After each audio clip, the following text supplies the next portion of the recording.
네, 저희 같이 말씀 봉독하도록 하겠습니다. 시편 125편 1절에서 5절 말씀, 그리고 히브리서 13장 20절에서 21절의 말씀. 제가 한 절, 여러분들이 한 절 그렇게 교독하도록 하겠습니다. 주님을 의지하는 사람은 시온산과 같아서 흔들리는 일이 없이 영원히 서 있다.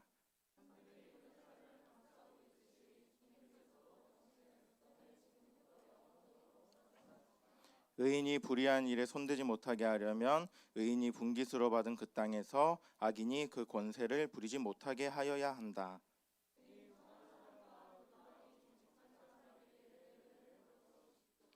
주님, 비틀거리면서 굽은 길을 가는 자를 벌하실 때에 악한 일을 하는 자도 함께 벌받게 해 주십시오. 이스라엘의 평화가 깃들기를. 히브리서 13장 20절에서 21절 저희 한 목소리로 한번 읽어보겠습니다. 양들의 큰 목자이신 우리 주 예수를 영원한 언약의 피로 죽은 자 가운데서 이끌어내신 평강의 하나님이 모든 선한 일에 너희를 온전하게 하사 자기 뜻을 행하게 하시고 그 앞에 즐거운 것을 예수 그리스도로 말미암아 우리 가운데서 이루시기를 원하노라. 영광이 그에게 세세무궁토록 있을지어다. 아멘. 네, 안녕하세요. 저는 서남제일교회 섬기는 김기훈 목사입니다. 여러분들 두 번째 만나는데 제 기억에 작년 초에 제가 한번 왔었던 것 같고요. 또 이렇게 불러주셔서 감사합니다. 저희 늘 존경하고 닮고 싶은 또 선배 목사님이신 박형민 목사님과 또 열정이 참 부러운 최대현 목사님 계시는 교회에 같이 불러주셔서 하나님께 감사하고 또 여러분들께 감사합니다. 제가 3주 정도 전에 전화를 받았어요. 최대현 목사님께 전화 받고 사실은 많이 고민하고 또 두려워하고 떠는 마음으로 여러분들 앞에 왔습니다. 그런데 저는 지금도 떨고 있어요. 보이나요? 그런데 오늘 하나님이 은혜 주실 줄 믿습니다. 왜냐하면 제가 오늘 저희 지역 주변에 갑자기 코로나 확진자들이 생겨나면서 오늘 저희는 온라인으로 예배를 드렸어요. 요즘 시골도 최첨단이에요. 온라인으로 예배 드리는데 85대신 권사님이 혼자 이렇게 교회를 오신 거예요. 그분이 작년에 고관절이 부러지셔서 수술하셔가지고 목발이 없으면 걷지를 못하는 분이시거든요. 그런데 저희 교회는 또 언덕 제일 위에 있어요. 그런데 이분이 그 추운 날 혼자 어떻게 오셨나 모르겠어요. 올라오시다가 뒤로 넘어지시면 큰일 나는데 그분이 오시는 거예요. 그래서 어떻게 오셨냐 이렇게 대화를 나누다 보니까 우리 목사님 오늘 다른 교회 설교하러 가는데 기도하러 왔다 그러는 거예요. 그래서 저는 아침만 해도 이 시골에 있는 목사가 뭘 전할 수 있을까 떨었는데 우리 권사님이 와서 기도하시는 거에 제가 힘을 얻었어요. 그러니 여러분들 이 이야기까지 했는데 끝까지 이제 누가 존다. 그냥 진짜 나쁜 사람이에요. 나쁜 사람. 그러니 옆에 졸면 잘 깨워주시고 오늘 여러분들 끝까지 들으면 큰 은혜가 될 줄 믿습니다. 네, 저는 우선은 주양교회에 참 감사하다 이런 말씀을 드리고 싶어요. 왜냐하면 작년에 제가 왔을 때 제가 안구 건조증이 심해서 이렇게 꿈뻑꿈뻑거리기도 잘 하고요. 이제 시골 촌놈이 수도권 말 쓰려고 하다 보니까 말투가 충청도로 이상하게 바뀌었어요. 지금 그래도 좀 서울 말 쓰는 것 같잖아요. 네, 그래서 여러분들 앞에 서는 게 좀 부끄러운데 제가 작년에 왔을 때 주양교회 학생들이 제가 웃길 타이밍이 아니거든요. 그런데 웃어주는 거예요. 지금처럼. 같은 교회가 맞을 텐데, 그렇죠? 같은 교회죠? 예. 웃어주고 또 표정은 얼마나 밝은지, 그때 밤이 늦었는데도 얼마나 초롱초롱하게 설교를 들어주는지, 제가 여러분들을 보면서 그런 생각을 했어요. 역시 좋은 목사님, 잘 훈련받은 학생들이라 참 은혜가 있다 라고 생각을 하지 않았고, 전 그런 생각을 했어요. 내가 설교를 잘하나 보다 그런 생각을 했는데, 그래서 제가 은혜 받고 저 혼자 집에 갔어요. 그런데 얼마 전에 제가 이제 제천시 청소년 연합 수련회 때 제가 가서 말씀을 연합 찬양 집회 때 가서 말씀을 전했는데 혹시 어떤 거 눌러야 돼?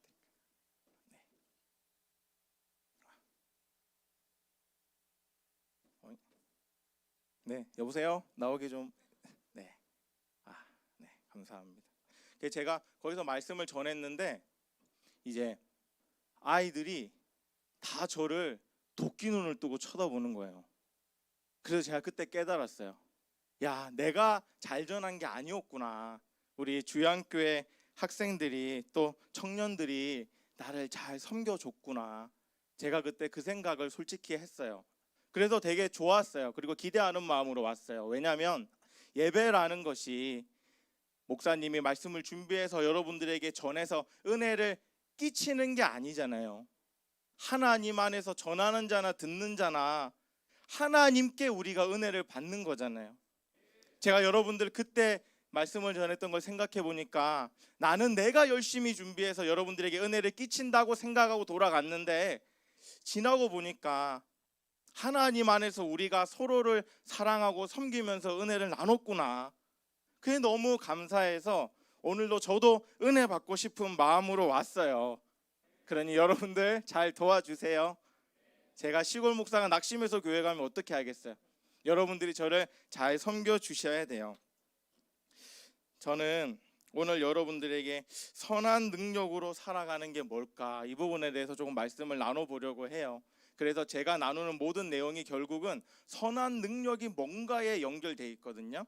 그러니 여러분들 잘 생각하시면서 말씀을 좀 들으면 좋겠습니다. 제가 한 번은 대학원 다닐 때 이제 전도 팀을 꾸려서 전도를 간 적이 있어요. 충북 보은 길상리라는 마을에 갔는데 전도를 가기 전에 얼마나 기도하고 준비하고 갔겠어요. 그런데 막상 같이 차를 타고 전도를 하러 떠나는데 출발한 지 5분 정도밖에 안 돼서 대전 IC 빠져나가기 직전에 접촉 사고가 났어요. 시험에 들 것 같더라고요. 내가 지금 전도하러 가는데 사람들이랑 전도팀을 꾸려서 가는데 어떻게 교통사고가 나지? 그래서 보험사 부르고 보험 처리를 하고 그래도 믿음으로 가서 전도를 하려고 했어요. 그런데 딱 보은에 도착하니까 어떤 일인지 비가 갑자기 내리는 거예요. 그냥 보슬보슬 내리는 비가 아니고 폭우처럼 비가 내렸어요. 그런데 전도하러 왔으니까 그때는 믿음이 충만했거든요. 그래서 같이 이 말씀을 나눴어요. 자, 한번 같이 읽어볼까요? 자, 너무 많이 넘어갔나 봐요. 네, 이 말씀을 같이 나눴어요. 엘리야는 우리와 성정이 같은 사람이로되 그가 비가 오지 않기를 기도한즉 3년 6개월간 비가 안 왔다. 아멘. 그렇죠? 그럼 이제 이 말씀이 믿어지는 거예요. 그래서 다 같이 밖에 나갔어요. 비가 오는데 우산도 안 썼어요. 비를 맞으면서 다 같이 나갔어요. 그리고 다 같이 두 손을 들고 주여! 간절하게 기도했어요. 웃자고 하는 소리가 아니고요. 진짜 이 말씀을 믿었어요. 엘리야는 우리와 성정이 같은 사람이로되 비가 오지 않기를 기도한즉 비가 안 왔으니까 우리도 하면 말씀 붙잡고 하면 된다 안 된다? 된다고 믿고 기도했어요. 어떤 일이 벌어졌을까요? 비는 계속 왔어요. 알고 보니 태풍이더라고요. 보통 센 게 아니에요. 그래도 간절하게 더 악을 쓰면서 제가 조금 생긴 건 되게 순해 보여도 또 기도할 땐 강성이에요. 그래서 주여 이렇게 안 해요. 주여! 막 이렇게 기도를 하거든요. 그런데 원래 기도할 때만 그래요. 그런데 그렇게 간절하게 애를 쓰면서 기도했는데도 비가 계속 오더라고요. 저는 정말 낙심했어요. 왜냐하면 전 진짜 1%의 의심도 없이 믿었거든요. 그런데 비가 폭우같이 내렸어요. 그래서 저는 그때 깨달았어요. 야, 리아 형님은 진짜 대단하시다. 제가 딱 성경에서 두 분을 형님으로 모시거든요. 한 분이 리아 형님이고 한 분이 우리 형님이세요. 누군지 아시죠? 바울 형님 그리고 엘리야 형님. 제가 이 두 분이 딱 성경 읽다 나오면 겸손해져요. 왜냐하면 같은 레벨이 아니란 걸 깨달았거든요. 그래서 어색한 마음으로 비가 계속 오니까 다 교회에 들어와서 옷을 갈아입고 같이 둘러 앉았어요. 그런데 한 친구가 기타를 치면서 찬양을 부르는 거예요.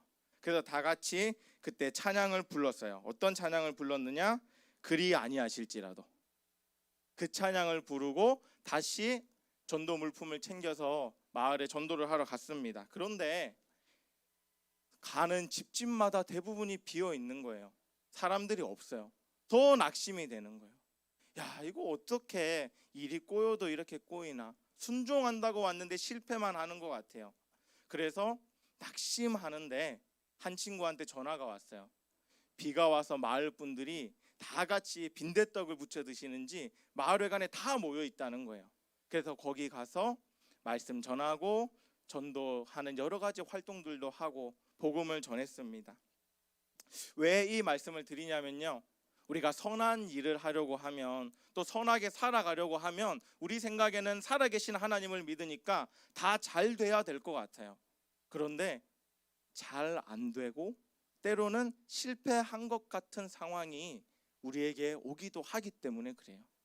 그런데 하나님 붙잡고 그때 승리했던 기억이 저에게는 간증이 돼 있습니다. 한번 시편 125편 1절 말씀 저희가 같이 읽어볼까요?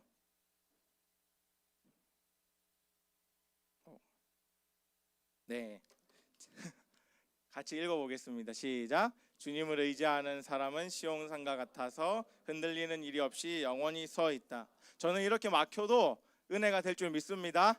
왜냐하면 제가 주중에 목사님 집회하시는 걸 봤어요. 그래서 화요일 날 방송실 누가 하셨는지 모르겠지만 마이크가 안 나와서 꼬이셨잖아요. 기억이 안 나시죠? 그래도 다들 은혜 받으시는 것 같아서 여러분도 오늘 은혜 받을 줄 믿어요. 이 말씀이 그러잖아요. 선한 사람이 어떤 사람일까? 하나님을 의지하는 사람이 선한 사람이다. 저는 그렇게 말씀드리고 싶어요. 그리고 히브리서에서 선하다는 건 하나님 말씀대로 살아가는 사람을 선하다고 하거든요. 이런 사람이 우리가 돼야 한다. 그런데 이렇게 되기가 쉬워요, 어려워요? 쉽지 않아요. 우리를 흔드는 일이 너무나 많습니다. 우리를 못 살게 구는 일이 너무나 많아요. 그런 흔들림 가운데도 저는 어떻게 하면 그러면 하나님을 의지할 수 있을까? 그 부분을 계속해서 나누고 싶어요. 2절 말씀 한번 같이 읽어볼까요? 시작. 산들이 예루살렘을 감싸고 있듯이 주님께서도 당신의 백성을 지금부터 영원히 감싸 주신다. 아멘. 여러분들이, 저는 믿어요. 여러분들이 선한 사람으로, 정직한 사람으로 살아가려고 애쓴다, 하나님께 매달린다, 그러면 하나님이 여러분들을 안아주실 줄 믿습니다. 하나님이 여러분들을 보호하실 줄 믿어요. 왜 그래야 하는지 아세요? 왜 우리가 하나님을 붙잡고 하나님은 우리를 감싸 안아 주셔야 되는지 아세요? 왜냐하면 이 세상이 그리 호락호락하지 않기 때문에 그래요. 오늘 말씀을 보면은 이렇게 예수님이 표현하세요. 제자들을 보낼 때 너희를 보냄이 양을 이리 가운데 보내는 것 같다. 또 마귀가 우는 사자처럼 두루다니며 삼킬 자를 찾는다. 그게 어디냐? 세상이라는 거예요. 여러분들이 교회에서만 살아갈 수 없잖아요. 여러분은 세상에서 살아가야 돼요. 그런데 세상에서 살아가는 여러분에게 필요한 게 뭐냐? 하나님을 의지하고 하나님이 여러분들을 감싸 안아주시는 것이 우리에게 반드시 필요합니다. 여러분들이 이 은혜를 누리기를 축복합니다. 제가 말씀을 준비하면서 여러 가지 고민들을 참 많이 했어요. 하나님을 의지하는 사람들이 어떻게 심각한 죄에 빠질 수 있을까? 분명히 다 선하고 정직하게 살려고 애쓰는데 어떻게 끔찍한 일에 때로는 빠지는 걸까? 그런데 그게 이상한 게 아니더라고요. 여러분들 혹시 아우슈비츠 수용소라고 아세요? 네, 옛날에 세계대전 때 사람들을 잔인하게 고문하고 또 죽였던 수용소입니다. 그런데 이 수용소에서 살아남은 예힐 디누어라는 사람이 있어요. 그런데 이 사람이 세계대전이 끝나고 그 당시에 수용소에서 사람들을 잔인하게 죽였던 아이 히만이라는 사람의 유죄 입증을 위해서 법정에 섰어요. 그런데 이 예힐 디누어가 아이 히만이라는 사람의 얼굴을 보고, 수많은 사람을 고문하고 죽였던 사람의 얼굴을 보고 이 사람이 소리를 지르면서 쓰러져 버려요. 왜 소리를 지르고 쓰러졌느냐? 이 예일 디누어는 생각한 거예요. 사람들을 그렇게 괴롭히고 죽일 정도면 정말 악하게 생겼을 거야.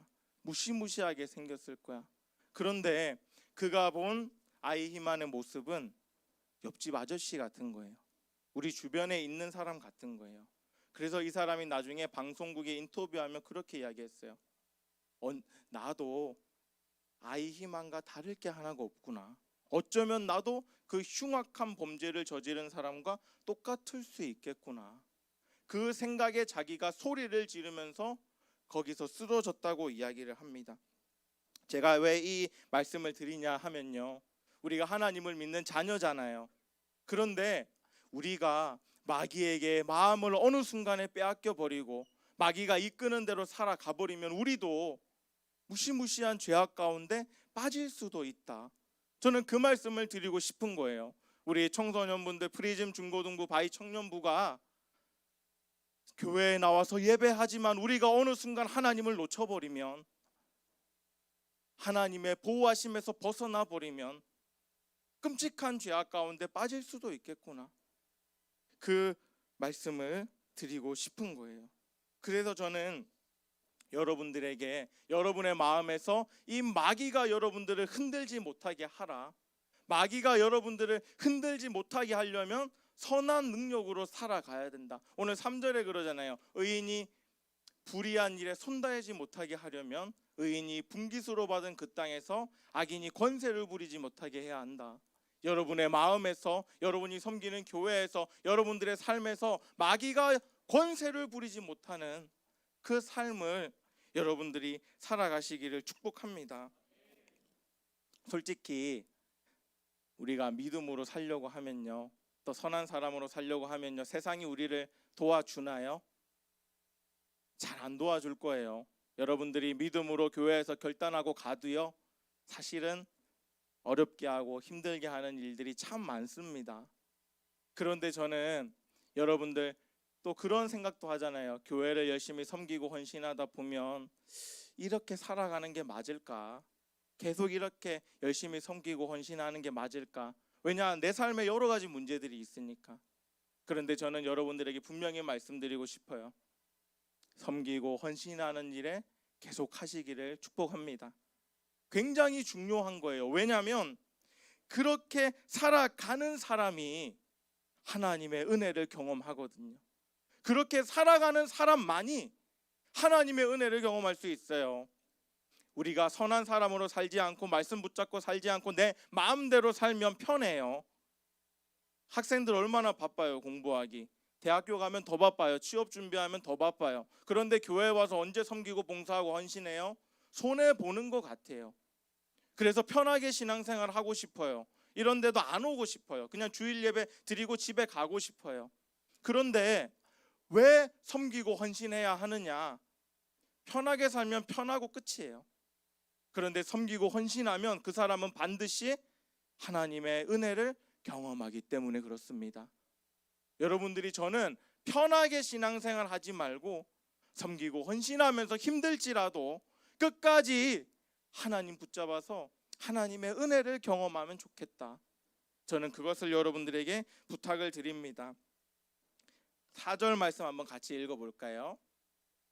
시작. 주님, 선한 사람과 그 마음이 정직한 사람에게 은혜를 베풀어 주십시오.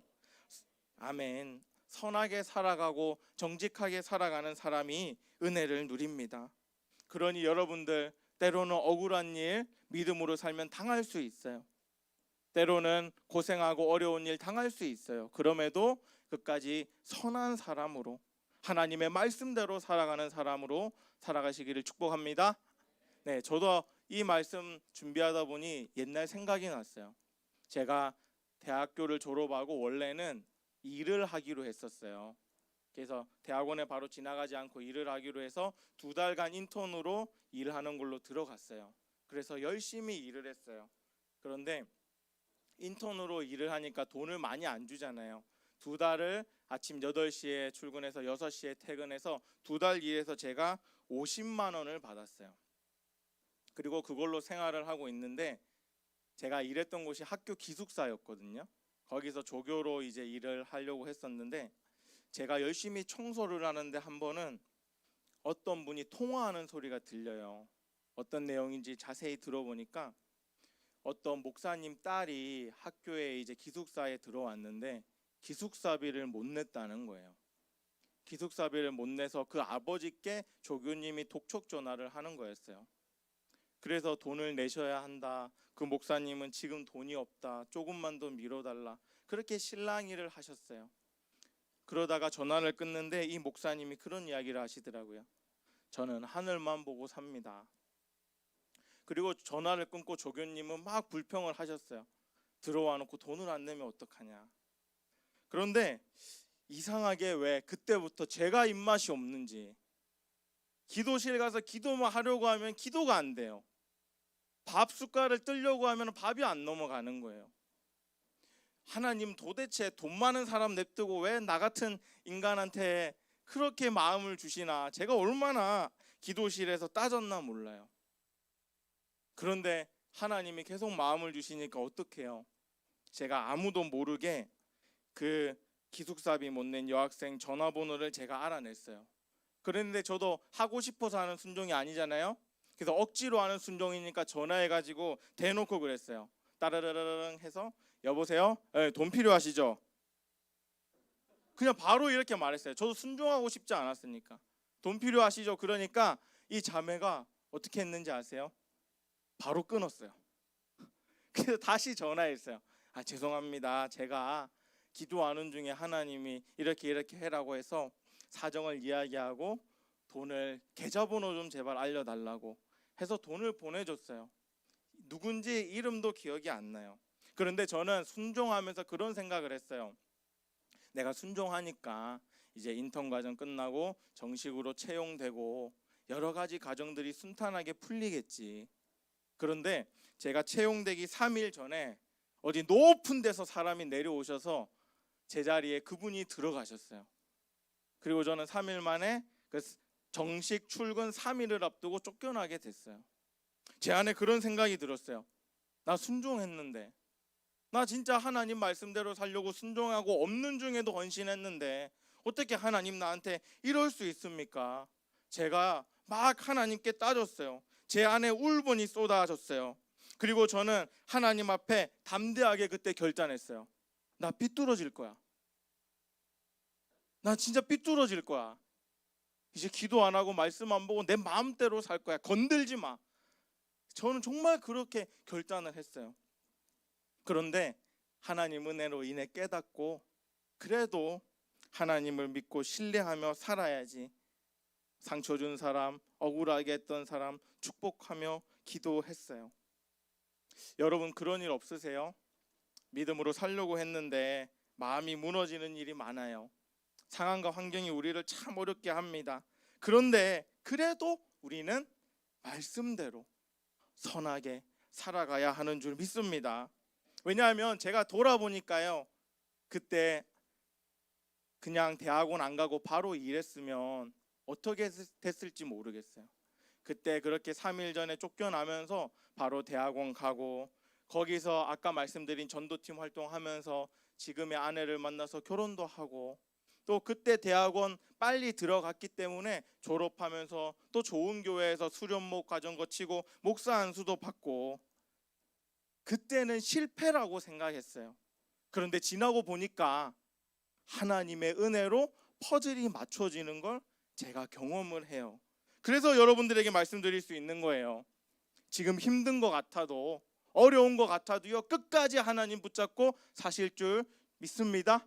그러면 나중에 고백할 거예요. 아, 하나님의 계획이 있었구나. 하나님이 뜻이 있었구나.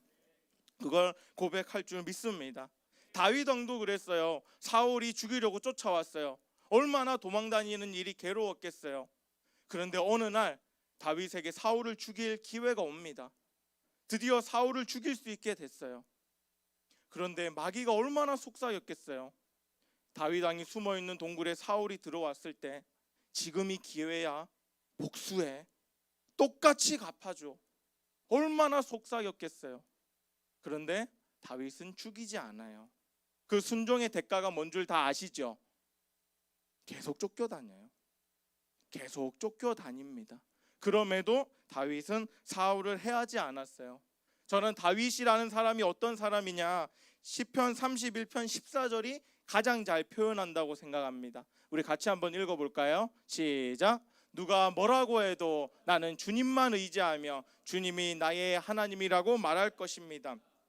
아멘. 이것은 다윗의 고백이지만요, 저의 신앙 고백이기도 해요. 누가 뭐라고 해도 나는 주님만 의지할 것입니다. 실패하는 자리에 있는 것 같아도, 지금 어려움 당해도, 내가 순종했는데 일이 내 마음대로 안 풀려도, 누가 뭐라고 해도 나는 하나님을 의지하겠습니다. 이 고백이 여러분들 고백 되시기를 축복합니다. 하나님 의지해 보세요. 그러면 반드시 하나님의 영광을 경험하게 될 것입니다. 세상이 악한 자들이 휘어잡고 있어요. 믿음으로 살기 어려운 순간이 우리에게 옵니다. 그래도 하나님 붙잡고 살아야 하는 거예요. 그래도 선하게 살아가야 하는 거예요. 왜죠? 하나님의 심판이 있기 때문에 그래요. 결국에 하나님은 악한 자는 심판하십니다. 그리고 선하게 살았던 우리에게 하나님은 결국은 우리가 사는 그 길이 옳았구나, 지금은 세상이 손가락질할지 몰라도, 지금은 사람이 조롱할지 몰라도 너 그렇게 살면 안 돼. 혹시 고3 있나요? 왜 왔어요? 지금 다음 주 수능 아니에요? 사람들은 이렇게 말할지 몰라도 하나님께 섬기고 헌신하며 살았던 그 삶이 잘 산 거구나, 아멘, 잘 산 거구나 고백할 그날이 주의 심판날 우리에게 온다는 거예요. 5절 말씀 같이 한번 읽어볼게요. 시작. 주님, 비틀거리면서 굽은 길을 가는 자를 벌하실 때에 악한 일을 하는 자도 함께 벌받게 해주십시오. 그러니 저는 여러분들을 축복합니다. 그 어떤 어려움이 여러분에게 와도, 때로는 하나님 살아계신가 의심하고 싶은 순간이 오더라도 끝까지 말씀 붙잡고 선하게 살아가시기를 축복합니다. 반드시 그래야 돼요. 왜냐? 악한 자는 하나님이 벌하시고 여러분들은 하나님만 주실 수 있는 참된 평화를 누리게 될 것이기 때문에 그렇습니다. 그래서 5절 말미에 이렇게 고백해요. 이스라엘의 평화가 깃들기를. 여러분들의 신앙생활에 하나님 주시는 평안이 있기를 축복합니다. 제가 앞서 전도했던 이야기도, 또 그 불의하게 떨어졌던 이야기도 지나고 보니까 참 은혜였어요. 힘들고 어려운 순간 누가 뭐라 해도 믿음의 길을 가자고 말씀을 드렸어요. 그런데 저는 이제부터 본론이에요. 이제 졸면 안 돼, 깨세요. 이제가 중요해요. 이제부터. 그런데 저는 여러분들에게 말씀드리고 싶어요. 혹시 여기 지금 실패한 것 같은 사람, 지금 내가 가장 낮은 자리에 있는 것 같다 생각드는 사람, 지금 마음이 무너져 있는 사람 있다면 저는 그분들에게 꼭 말씀드리고 싶어요. 두고 보세요. 두고 보세요. 하나님이 반드시 선하게 인도할 것입니다. 잠깐 제 이야기를 좀 나누려고 그래요. 대외적으로 처음 하는 이야기예요. 그러니까 비밀을 지켜주셔야 돼요. 왜 지켜야 되는지 조금 있다 보면 아실 거예요. 저는 원래 이제 선한목자교회라는 곳에서 사역을 했어요. 저기 가운데 슈퍼맨이 유기성 목사님이라는 분이에요. 담임 목사님. 저기서 열심히 사역을 하고 전도사 과정을 거치고 이제 목사 안수까지 받았어요. 민망하니까 화면 바꿔주세요. 목사 안수까지 받았어요. 그런데 그때 수련목을 같이 했던 저랑 동기가 8명이었어요. 근데 8명 중에 저만 그 교회의 부목사로 남게 되었어요. 왜 남았을까요? 제 생각인데 제가 제일 잘했던 것 같아요. 막 미국 유학 갔다 오신 분들도 있고, 그런데 다행히 감사하게도 저만 남게 됐어요. 좋은 교회, 좋은 목사님, 좋은 동료들과 함께 교회를 섬겼습니다. 그런데 어느 날 제가 이제 청년을 섬기는데 신방을 하는데 갑자기 화면이 핑핑 도는 거예요. 핑핑 돌면서 내가 지금 무슨 말을 하는지를 모르겠어요. 숨이 막히고 죽을 것 같은 거예요. 왜 이러지? 하다 정신 차리고 사무실에 와서 앉아 있는데도 계속 어지러워요. 숨이 막혀요. 앉아 있지를 못하겠는 거예요. 그래서 며칠을 버티다가 안 돼서 CT도 찍어보고 MRI도 찍어보고 심장 무슨 여러 가지 검사를 분당 서울대병원에 가서 제가 다 받았어요. 그런데 아무 이상이 없다는 거예요. 그렇게 여러 병원, 분당 차병원, 서울대병원 여러 병원을 전전하다가 결국은 제가 간 곳이 어디냐, 이제 시험 들지 마세요.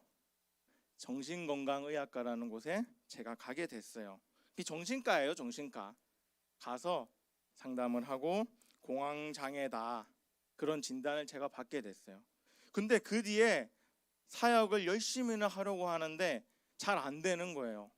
제가 여기 설교문을 예전에는 그래도 잘 외웠어요. 근데 지금은 사실은 여러분들에게 농담하는 것 하나까지도 설교문에 다 적혀 있어요. 왜냐하면 이게 없으면 머리가 하얘지거든요. 그리고 청년들을 만나서 대화하는데도 이 신방이 제대로 되지가 않는 거예요. 그래서 결국은 제가 교회에다가 사표를 냈어요. 내가 이러한 상황인데 어떻게 목사로 당당하게 청년들 앞에서 섬길 수 있겠습니까? 그래서 사표를 냈어요. 그런데 교회에서 10일 특별 휴가를 주셨어요. 속초에 숙소도 잡아주시고 가서 기도하고 쉬다 오라고. 그렇게 10일을 휴가 받고 와서 다시 또 열심히 섬겼어요. 그런데 증상이 안 괜찮아지는 거예요. 결국은 사표를 냈어요. 사람들이 다 이겨내보자, 할 수 있어, 아무리 어려워도 함께 기도하면 되라고 했는데 제가 그때는 그걸 감당할 수가 없었어요. 그래서 사표를 내고 마침 그 시기에 지금 제가 섬기는 교회에서 목사님이 이동하게 되시면서 자리가 생겨서 지금 있는 충북 단양에 오게 됐습니다. 사람들은 큰 교회 이제 부목사로 있다가 그 시골에 할머니 할아버지들 네 분 계시는 교회 가니까 대단한 헌신이다 말했지만 저는 그렇지 않았어요. 도저히 내가 사역을 할 수 있는 상황이 아니라 실패한 자의 모습으로 그곳에 내려간 거거든요. 얼마나 제가 울었는지 몰라요. 처음 이사를 12월에 했거든요, 초에. 그런데 사택에 보일러가 없어요. 다 동파되고 깨져서 겨울 난방이 안 되는 집인 거예요. 그래서 가서 첫날 자는데 얼마나 추워서, 너무너무 추워서, 그때 제 막내 셋째가 100일 됐을 때거든요. 근데 너무 애한테 미안해가지고 얼마나 거기서 울었나 몰라요. 이사비도 제대로 많지 않아서 다 제가 직접 날랐거든요. 손발이 다 부르트고 까지고 굉장히 어려운 겨울의 시간을 보냈어요. 목사인 아빠가 오죽 부족하면 그런 어려움을 겪어서 내가 이렇게 와서 우리 가족과 아이들을 고생시키나, 참 낙담되고 낙심되는 일들이 많이 있었어요.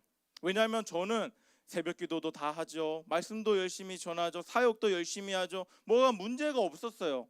그런데 그렇게 된 거예요. 이해가 안 되는 거예요. 그런 어려움은 어떤 기도도 안 하고 신앙생활도 마음대로 하는 그런 사람이나 겪는 어려움이지 내가 겪어야 될 어려움이 아니라 생각했거든요.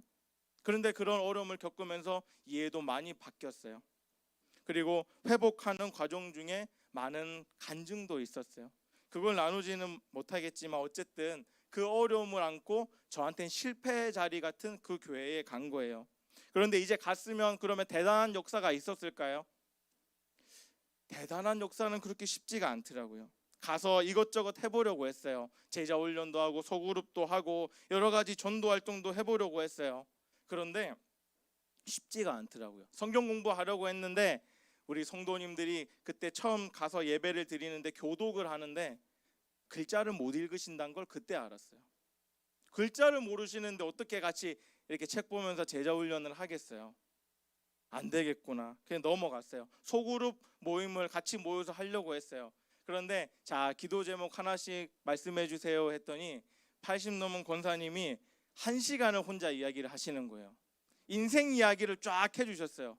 그리고 그 다음 주에 제가 그 어르신 말하는데 어떻게 끊어요? 그 다음 주에 가서 다시 기도 제목 나눠보세요 하니까 그분이 마치 처음 하는 이야기처럼 다시 1시간 동안 이야기를 하시는 거예요. 어떤 날은 새벽 기도 끝나고 그 권사님이 붙잡으세요. 무슨 일이 있으세요? 그랬더니 마치 처음 이야기하는 것처럼 1시간 동안 그 이야기를 다시 하시는 거예요. 그게 깨달았어요. 소그룹은 안 되겠구나. 또 전도 축제도 저도 해봤습니다. 전도 축제를 해봤어요. 열심히 몇 달을 준비하고 전도합시다, 할 수 있습니다 해서 저는 전날 6시간 동안 혼자 마을을 다니면서 전도를 했어요. 그런데 전도 축제 당일날 몇 분이 오셨을까요? 한 분도 안 왔어요. 얼마나 서로 민망해서 말을 못하는 거예요. 전도 축제라고 붙여놨는데 아무도 안 왔어요. 성도님들도 저한테 말 못하고 저도 말 못하고 그러한 시간들을 보냈어요. 부활절에 부활난 계란을 나눠주려고 했어요.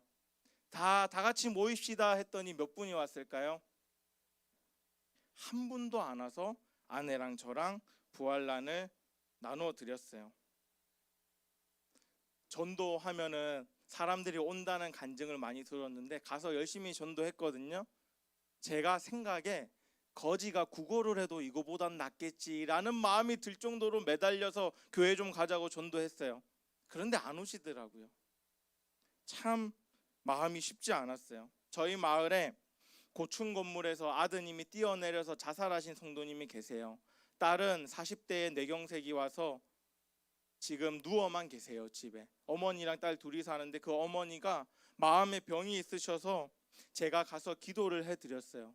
이 어머니가 계속 자살하고 죽고 싶다는 거예요. 속이 타들어간다는 거예요. 그래서 제가 가서 기도를 했어요. 가기 전에 열심히 기도하고 갔습니다. 이제 역사가 일어나려나 보다. 가서 열심히 이 어머니의 머리를 붙잡고 예수의 이름으로 명하노니 치료될지어다, 회복될지어다, 그렇게 간절히 기도를 했어요. 그러니까 이 어머니가 아! 하면서 예를 들어 뒤로 나자빠지고 온 방을 뒹굴뒹굴 구르면서 울면서 회개하는 그런 역사는 안 일어나더라고요. 조용해요. 제가 소리를 지르고 기도하고 어머니한테 물어봤어요. 그래도 어머니 기도하니까 좀 낫지 않으세요? 계속 아프대요. 어머니 그래도 조금은 더 평안하지 않으세요? 왜냐면 그렇다고 해야 또 기도하러 오잖아요. 조금은 더 평안하지 않으세요? 아니래요. 계속 안 평안하대요. 밤에 술 취한 권사님 아들이 와서 집에 문을 두드려요. 찾아와서 1시간 넘게 이야기를 들어드려요. 그리고 기도해드려요. 그러면 이제 술 끊고 예수님 믿겠다고 할 법도 한데 아무 반응이 없어요. 오히려 끝나고 담배 피면서 저랑 다시 이야기를 해요. 실패한 이야기만 계속 드리는 것 같아서 죄송해요. 대단한 기적 같은 역사는 참 쉽지가 않고 뭘 해보려고 해도 잘 되지가 않아요. 그럴 사람도 없어요. 성도님들도 얼마나 어려운지, 마을 사람들이 예수 믿어도 저렇게 어려우면 뭐하러 교회 가? 그런 이야기를 실제로 저한테 하세요. 교회만 어려운 게 아니에요. 저희 애 둘째 아이가 있는데 발달이 좀 느려서 계속 발달 치료를 받고 있어요. 제가 교회 이제 사례비 받는 거로 헌금하고 이 아이의 정부 지원을 받는데도 돈이 많이 들어요. 이 아이의 치료비를 대고 나면은 남는 게 없어요. 그래서 제가 면사무소에 이제 수급 신청을 하러 갔어요. 수급자 신청을. 얼마나 부끄러웠겠어요. 30대의 젊은 사람이 아마 그 동네에서 제일 젊을지도 몰라요. 그런데 이 사람이 가서 수급자 신청을 하는 거예요. 자존심 때문에 안 하다가 코로나 때문에 마스크 끼니까 겨우 가서 했어요.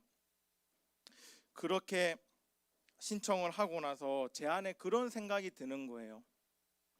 내가 하나님 위해 산다고 했는데, 나 열심히 섬긴다고 섬겼는데 참 내 앞가림도 하나 못하는구나. 나는 실패했나 보다. 저 그런 생각이 제 안에 마귀가 속삭이더라고요. 그런데 제가 왜 이런 이야기를 하느냐, 이게 중요해요. 여러분들 중에 혹시 그런 분들 있으실까 봐요. 나 하나님 믿고 열심히 살아왔는데, 순종하려고 살았는데 실패한 것 같은 분이 있으실까 봐요. 마귀가 조롱하잖아요. 네 상황을 봐. 네 앞가림이나 똑바로 해. 네가 무슨 지금 봉사하고 교회 섬기고 헌신할 때야? 네 삶의 문제가 얼마나 많은데 그러고 앉아있니? 가서 공부해야지. 그러한 마귀의 조롱이 저한테도 들리는 것 같았어요. 그런데 그 시간을 겪으면서 제가 분명히 고백하는 게 있어요. 그게 뭐냐면, 아무리 실패한 것 같을지라도, 아무리 비참한 상황에 처할지라도, 하늘이 무너지는 것 같은 상황에 내가 놓일지라도, 나는 다윗처럼 나는 믿음의 길을 갈 거야. 나는 누가 뭐라고 해도 나는 믿음의 길을 갈 거야. 난 끝까지 말씀 붙잡고 믿음의 길을 갈 거야. 그게 저의 고백입니다. 저는 이 고백이 우리 여러분들의, 특히 젊은 우리 학생들과 청년들의 고백이 되시기를 축복합니다. 제가 면사무소에 수급 신청을 하고 낙담하고 있었어요.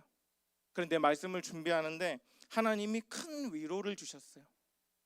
과부가 2렙돈의 헌금, 자기의 생활비 전부를 헌금하는 말씀을 묵상하는데 그런 생각이 들더라고요.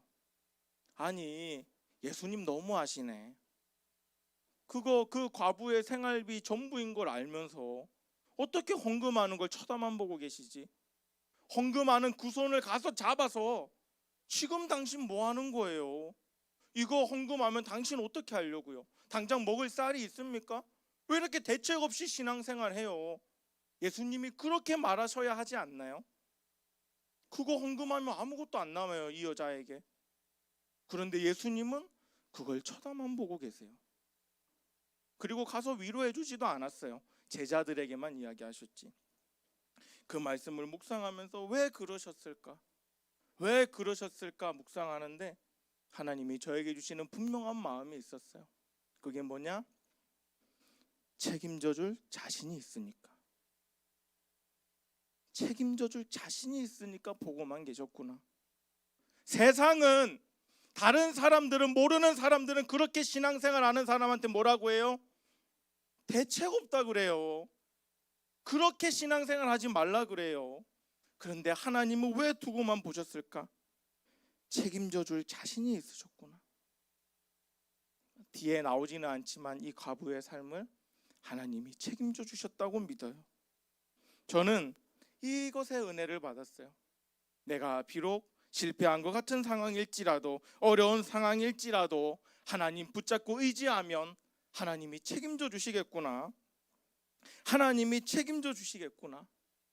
저는 여러분들 어떤 어려움이 있는지 몰라요. 그런데 하나님은 아시죠. 그런데 그 어려움에도 여러분은 여기 나오셨잖아요.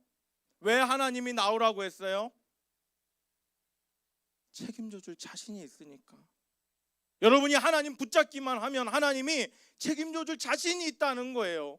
그러니 다 나오신 거 아닙니까? 바쁜 일 얼마나 많아요. 하나님이 우리에게 그렇게 하신다는 거예요. 히브리서 13장 20절에서 21절에 이거 저희 교회 모습이에요. 그냥 이런 교회고요. 이제 사람들이 안 와서 혼자 예배 드릴 때도 있는데 기념으로 그냥 찍었었어요. 그리고 뱀이랑 쥐도 많이 나오고, 네, 그렇습니다. 이 말씀 같이 한번 읽어볼게요. 같이 읽을게요. 시작. 평강의 하나님 곧 양들의 큰 목자이신 우리 주 예수를 죽은 사람 가운데서 영원한 언약의 피로 이끌어내신 분이 그분의 뜻을 행할 수 있도록 모든 선한 것으로 여러분을 온전케 해주시기를 원합니다. 또한 하나님께서 예수 그리스도로 말미암아 그분에게 기쁨이 되는 것을 우리 안에서 행하시기를 원합니다. 하나님께 영광이 영원 무궁하기를 빕니다. 주제가 선한 능력으로잖아요. 제가 3주간 고민했어요. 하나님, 선한 능력으로 사는 게 뭘까요? 선한 능력으로 사는 게 뭐예요? 제가 3주간 고민하면서 나온 저의 고백을 나누겠습니다. 20절 21절에 그러잖아요. 아들을 죽이면서까지 우리를 죽음에서 이끌어내신 하나님이 내 삶을 붙잡고 계시는구나. 하나님이 아들을 죽이면서까지 나를 건지신 하나님이 내 삶을 붙잡고 계시는구나.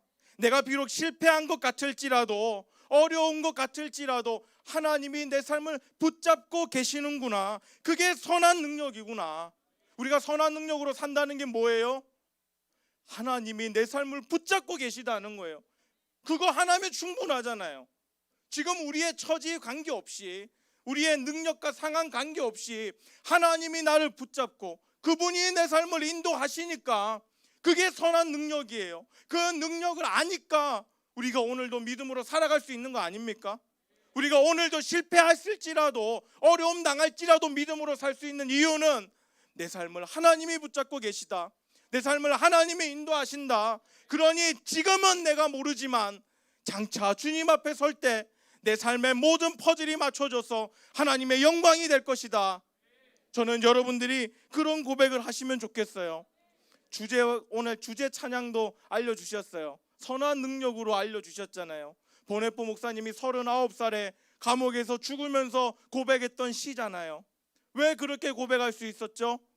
그는 실패한 인생입니다. 감옥에서 끝났습니다.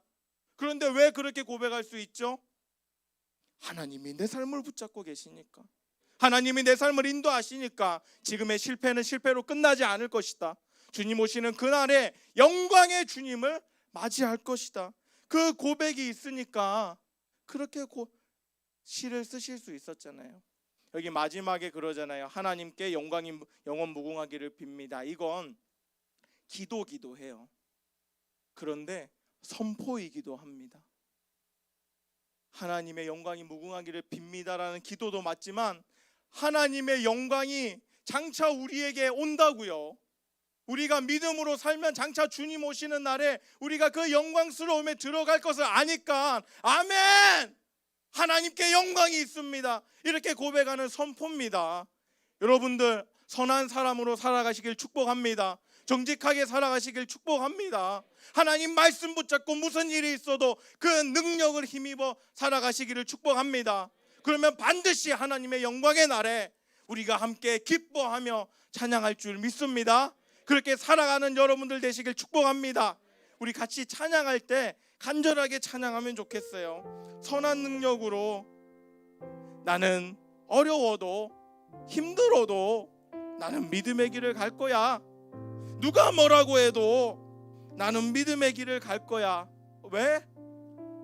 하나님이 그 선한 손으로 나를 붙잡고 있으니까.